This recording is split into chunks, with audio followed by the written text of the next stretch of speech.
সোমনাথ ঠিক করেছিল বিষাবে, ঠিক করেছিল একা একা মরে যাবে।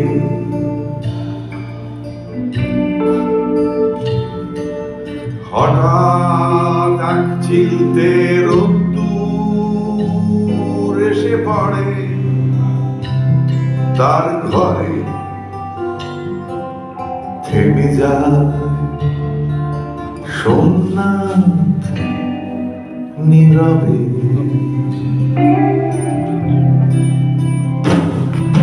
সোমনাথ একা একা দাঁড়িয়ে থাকে,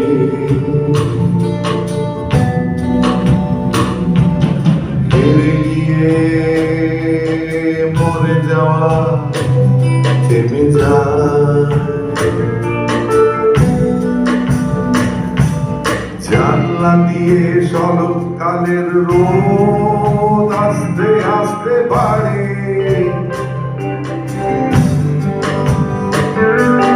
সোমনাথ মরে যেতে ভয় পায়।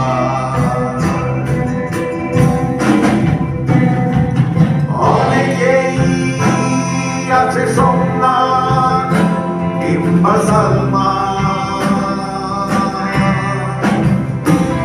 যারা হেরে যেতে যেতে আর হেরে যেতে যেতে পারছে না।